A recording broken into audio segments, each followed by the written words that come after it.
Dia adalah Sosuke, seorang pemuda yang untuk sementara kita anggap saja hobi menggambar ini sepertinya sedang mencari inspirasi untuk gambarnya.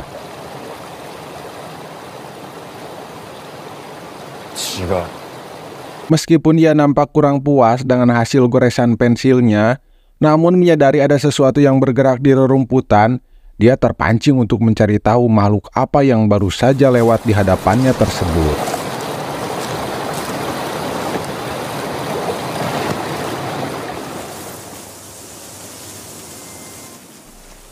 Kemudian setelah masuk lebih dalam ke padang ilalang, ia mendapati seorang bocah pria yang tiba-tiba memotretnya.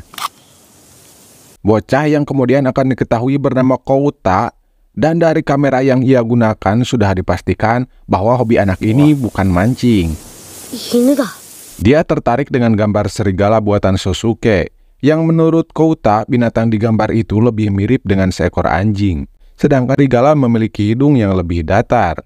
Sosuke berusaha ngeles kesulitan menggambar serigala Jepang karena sudah tak ada lagi binatang liar tersebut di sekitar hutan itu. Namun menurut Kouta, binatang tersebut mungkin saja masih ada, dan apabila menemukannya, dia berjanji akan memotretnya untuk Sosuke. Keesokan harinya, Sosuke kembali ke rutinitas sehari-harinya, yakni sebagai pekerja di sebuah proyek konstruksi.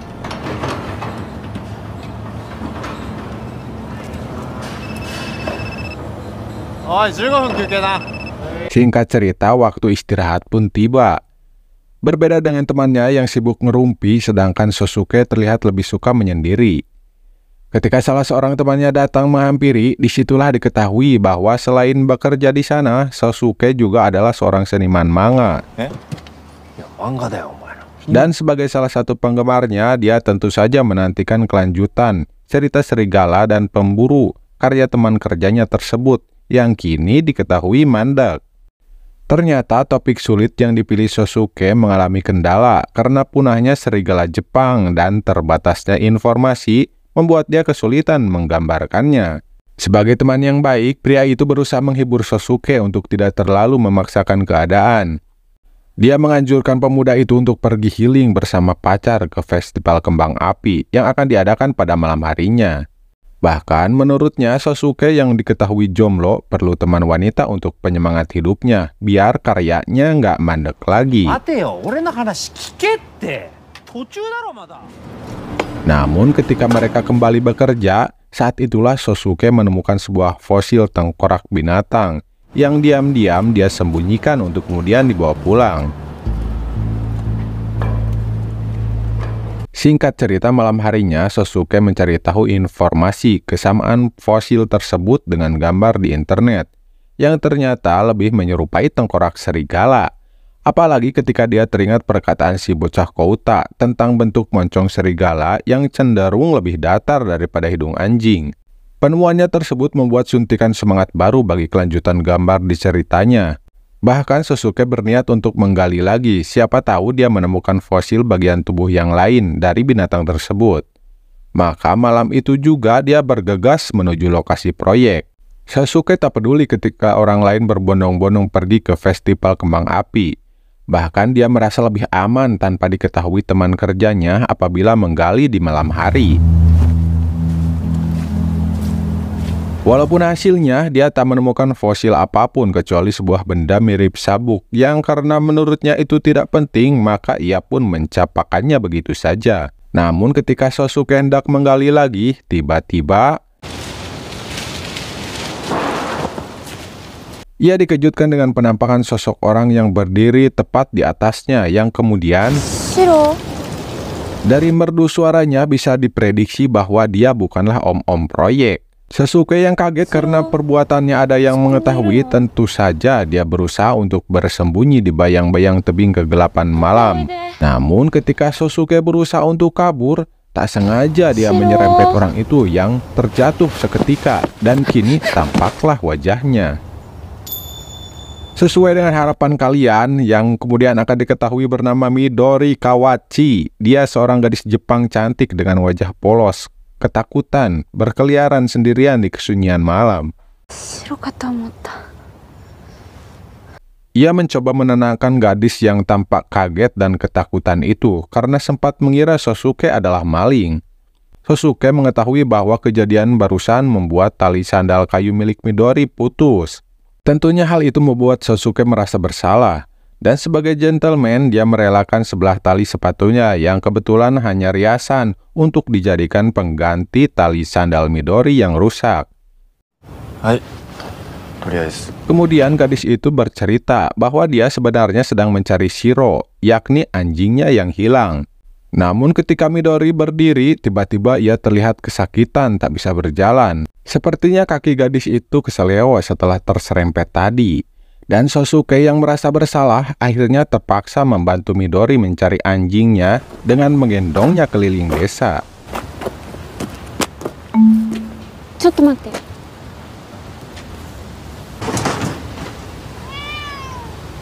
違うでしょ。どうして？次はあっちね。めんどくさいな。なんか言った？ Saat itulah Midori melanjutkan ceritanya bahwa anjingnya hilang sekitar 1 minggu yang lalu setelah lari dari rumah karena ketakutan mendengar suara ledakan keras di langit. Sosuke menduga ledakan keras di cerita Midori itu adalah bunyi kembang api. Sedangkan setahu Sosuke, festival kembang api malam itu saja belum dimulai.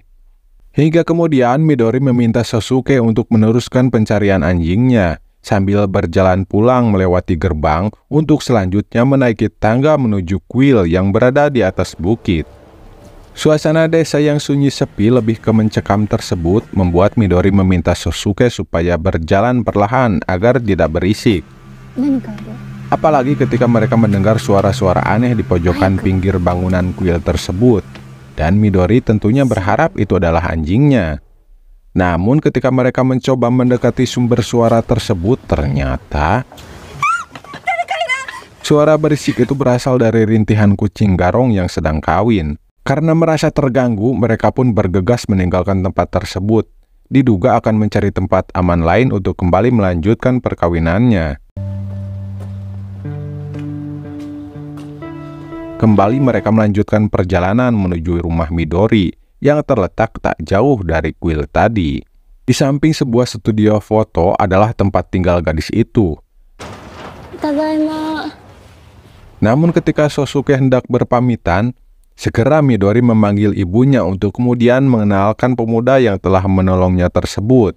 Awalnya ibu Midori yang kemudian akan diketahui bernama Aiko ini mengira bahwa Sosuke adalah pacar anak gadisnya, yang tentu saja Midori menjelaskan bahwa mereka baru saja bertemu. Dan tentunya Aiko sangat berterima kasih atas kebaikan Sosuke yang telah menolong Midori, yang kini kakinya terlihat mulai memar. Dengan hangat, Aiko mengajak pemuda itu masuk menemui ayah Midori, yang terdengar menyaut, melarang Midori mencari anjingnya lagi. Sosok pria yang kemudian akan diketahui bernama Seiichi, seorang fotografer yang kehilangan kameranya tanpa diketahui dengan pasti hilangnya kenapa. Sosuke nampaknya nggak ngeh kalau jenis kamera yang mereka gunakan adalah kamera kuno, karena ia hanya fokus pada wadah yang benar saja tak ada lensanya. Pemuda itu kemudian berpamitan untuk pulang, namun sebagai ungkapan rasa terima kasihnya, Aiko mengajak Sosuke untuk makan malam bersama terlebih dahulu. Ternyata Aiko telah menyiapkan masakan favorit keluarga mereka, yakni sop ikan wader, yang dengan lahap Seiichi mulai menyantapnya. Sedangkan Sosuke hanya tertegun melihat luka bakar di pergelangan tangan Seiichi. Sampai ketika ayah Midori itu menyuruhnya mencoba masakan yang sepertinya baru kali ini ia makan. Walaupun setelah ia cicipi, ternyata Sosuke ketagihan. Namun Midori yang masih kepikiran akan anjingnya membuat dia seperti tak nafsu makan. Apalagi ketika dia berbicara tentang kedekatan Shiro dengan adiknya yang bernama Kouta. Kouta te? Mendengar nama anak itu sontak saja membuat Sosuke terkejut dan suasana menjadi kaku ketika Midori menjawab pertanyaan pemuda itu bahwa adiknya tak kembali ke rumah setelah pergi ke desa. Sosuke yang merasa bersalah, dia pikir telah merusak suasana. Kemudian pemuda itu mengalihkan pembicaraan dengan mengambil pensil dan kertas untuk kemudian ia menggambar seekor anjing, berharap itu mirip dengan Shiro untuk menghibur Midori. 上手。あら、よく似てる。Keterampilan Sosuke dalam menggambar ternyata berhasil membuat suasana menjadi kembali hangat dengan senyuman. Tampaknya Seiichi begitu mengagumi gambar buatan pemuda itu. Bahkan dia bersama Aiko ikut menjelaskan secara detail bentuk ekor lengkap dengan kalung shiro yang berwarna biru. Midori pun meminta gambar tersebut untuk diberikan kepada Kouta, dan terlihat senyum bahagia menghiasi wajah-wajah mereka. Kehangatan keluarga Kawachi tersebut seakan menjadi penawar bagi kesunyian tempat itu, yang kembali membuat Sasuke heran, karena setahu dia malam itu ada festival kembang api. Namun pernyataan itu kembali ditepis oleh Seiichi, yang menurutnya mana ada festival kembang api di musim dingin.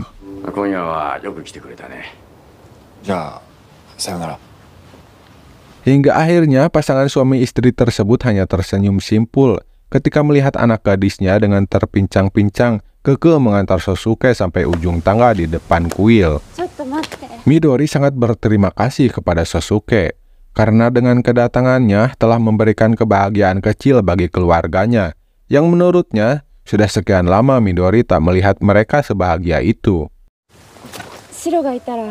Langkah Sosuke untuk segera pulang kembali tertahan ketika gadis itu tiba-tiba menggenggam tangannya, meminta mengabarinya apabila dia menemukan Shiro, karena itu akan membuat adiknya bahagia.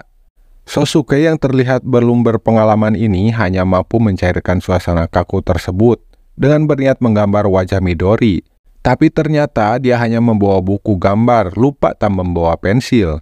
Maka Midori pun berinisiatif memetik keranting kecil untuk dijadikan pena, tentu dengan bantuan Sosuke yang menggendongnya.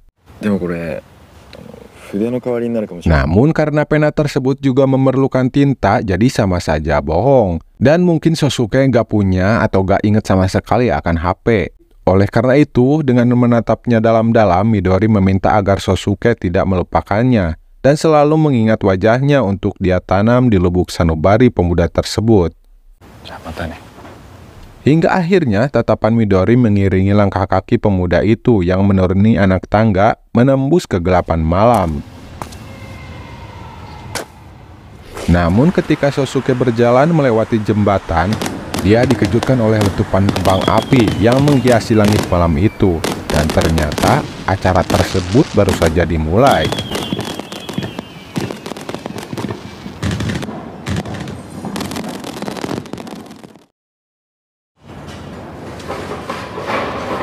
Keesokan harinya, Sasuke kembali ke tempat kerja seperti biasa.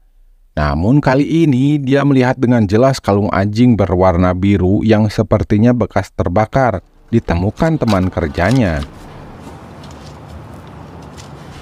Itu adalah benda yang semalam ia campakkan begitu saja. Ternyata sebuah kalung anjing mirip dengan milik Shiro, anjing Midori yang hilang.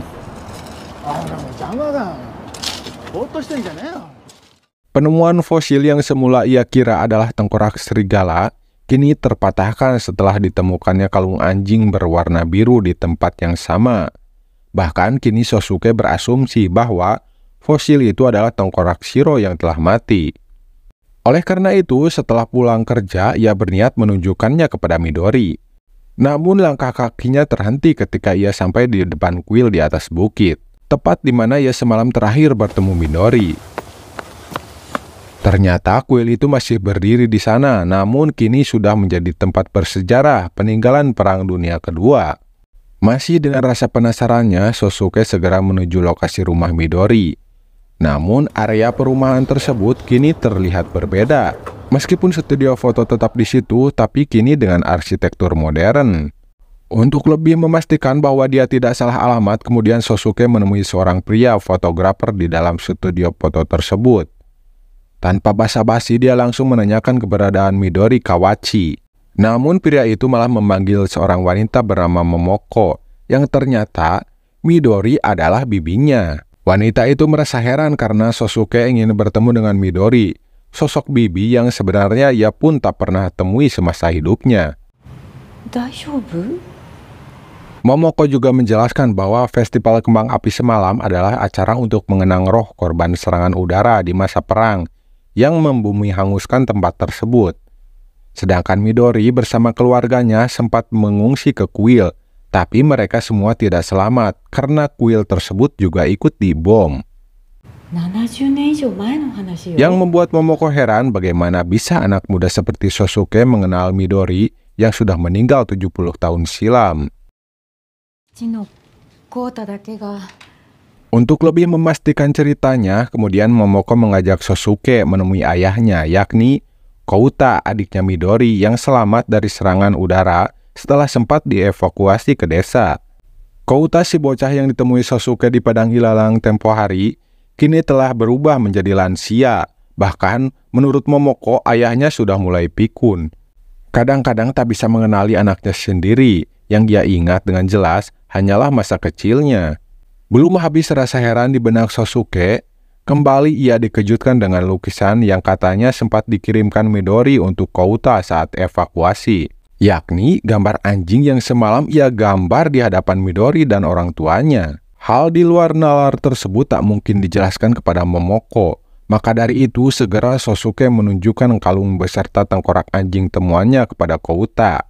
Yang setelah mengenakan kacamatanya, baru ia menyadari bahwa kalung biru itu adalah milik Shiro. Kakek tua itu menangis bahagia karena telah menemukan kembali anjingnya yang hilang. Walaupun kini yang tersisa hanya kalung dan tengkoraknya saja. Selanjutnya Sosuke hanya tertegun melihat pohon tua di hadapannya. Pohon yang sama yang menjadi saksi saat dia menggendong Midori tadi malam. Entah itu mimpi atau nyata, namun yang pasti sebelah tali sepatunya benar-benar tidak ada. Namun Sasuke yang sedang anteng melamun, tiba-tiba dikejutkan suara wanita yang menegurnya. Tapi sebentar, jangan berharap itu adalah Midori, karena Momoko yang ternyata datang setelah disuruh ayahnya untuk memberikan album foto keluarga Kawachi kepada Sosuke sebagai tanda terima kasih. Sejumlah foto yang diambil Kouta semasa kecil. Setelah kakeknya Momoko diketahui sempat menitipkan kamera kepada Kouta, sehingga kemudian turun-temurun keluarga mereka menjalankan usaha studio foto. Namun di antara foto keluarga Kawachi tersebut, salah satunya adalah foto favorit ayahnya yang kemudian ditunjukkan oleh Momoko sendiri. Dan tampak jelas bahwa foto seorang pemuda di padang ilalang tersebut ternyata adalah Sosuke.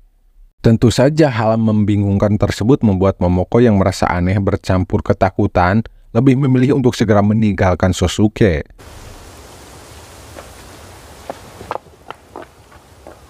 Yang anehnya, kini dia terlihat begitu seksama memperhatikan satu persatu foto di album tersebut. Sepertinya dia menemukan sesuatu hal menarik yang membuat pemuda itu begitu bersemangat untuk melanjutkan proses menggambar manganya. Sebuah suntikan inspirasi dari foto-foto tersebut, juga dengan ranting kayu yang dipetik Midori semalam, kemudian dia gunakan sebagai pena. Dan ternyata hasilnya kini gambar manga buatannya terlihat lebih hidup. Sehingga Sasuke bisa menyelesaikan alur ceritanya.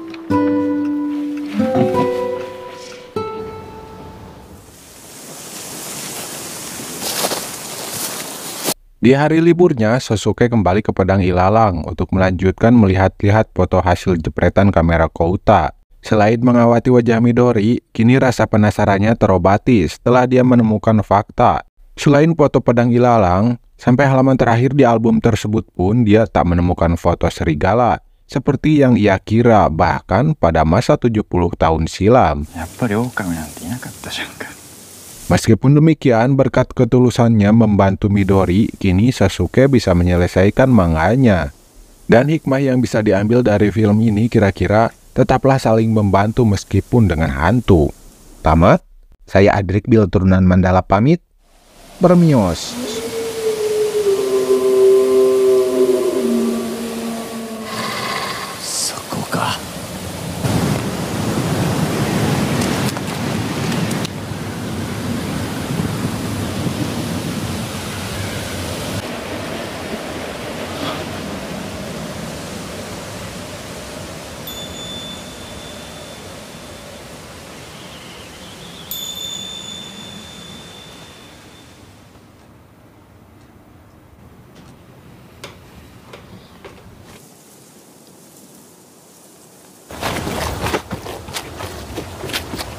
白